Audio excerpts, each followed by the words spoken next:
G Kannada ವಾಹಿನಿಯಲ್ಲಿ ಪ್ರಸಾರವಾಗುವ ಸರಿಗಮಪ season 13ರಲ್ಲಿ ವೀಕ್ಷಕರನ್ನ ಸೆಳೆದ ಅಪ್ಪಟ ಗ್ರಾಮೀಣ ಪ್ರತಿಭೆ ಯಶು ಬಸಪ್ಪ. ಸಂಗೀತ ದಿಗ್ಗಜರ ನಡುವೆ ರೈತರೊಬ್ಬರು ಮೂಡಿ ಬರುತ್ತಿರುವುದು ಕಾರ್ಯಕ್ರಮಕ್ಕೆ ಮೆರುಗನ್ನ ನೀಡಿದಂತಾಗಿದೆ. ವಿಜಾಪುರ ಜಿಲ್ಲೆಯ ತಾಳಿಕೋಟೆಯ ರೈತರಾದ ಯಶು ಬಸಪ್ಪ ಕಡು ಬಡತನದಲ್ಲಿ ಬೆಳೆದವರು. ಪತ್ನಿ, ಇಬ್ಬರು ಮಕ್ಕಳ ಸಂಸಾರ ಅವರದು. 46 ವರ್ಷದ ಯಶು ಬಸಪ್ಪ ಅವರು ರೇಡಿಯೋ, ಮೊಬೈಲ್ಗಳಲ್ಲಿ ಹಾಡು ಕೇಳ್ತಾ ಹಾಡುವುದನ್ನ ರೂಢಿಸಿಕೊಂಡಿದ್ದಾರೆ. ಆಡಿಷನ್ ನಲ್ಲಿ ಆಯ್ಕೆಯಾಗಿ ಸೀಸನ್ 13ರ ವೇದಿಕೆಯಲ್ಲಿ ಹಾಡಿದ್ದಾರೆ. ಸಂಗೀತ ದಿಗ್ಗಜರು, ಯುವ ಸ್ಪರ್ಧಿಗಳ ನಡುವೆ ರೈತ ಯಶು ಬಸಪ್ಪ ಮಾಡಿದ ಸಾಧನೆ ಅನನ್ಯವಾದದ್ದು. ಅವರ ಹಾಡಿನ ಮೋಡಿಗೆ ದಿಗ್ಗಜರಿಂದಲೂ ಮೆಚ್ಚುಗೆ ವ್ಯಕ್ತವಾಗಿದೆ. ಭಾನುವಾರದ ಸಂಚಿಕೆಯಲ್ಲಿ ಯಶು ಬಸಪ್ಪ ಕುಂಕುಮ ಇರುವುದೇ ಹಾಡು ಹಾಡಿದ್ದಾರೆ. ಈ ಸಂದರ್ಭದಲ್ಲಿ ವೇದಿಕೆಗೆ ಅವರ ಪತ್ನಿ ಮಲ್ಲಮ್ಮ, ಮಗ ಹೇಮಂತ್, ಪುತ್ರಿ ಪ್ರಿಯಾಂಕಾ ಆಗಮಿಸಿದ್ದು ಅವರನ್ನ ಕಂಡು ಭಾವುಕರಾಗಿದ್ದಾರೆ.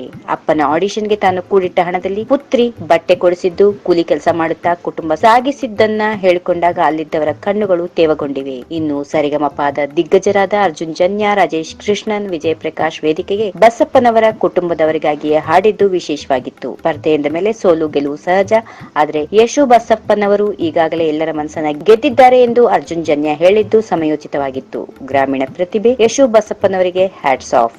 If you like this video, ಬೇಗ ಲೈಕ್ ಮಾಡಿ, ಕಾಮೆಂಟ್ ಮಾಡಿ, ಶೇರ್ ಮಾಡಿ ಹಾಗೂ ಯೋಯೋ ಟಿವಿ ಕನ್ನಡವನ್ನು ಸಬ್ಸ್ಕ್ರೈಬ್ ಮಾಡಿ.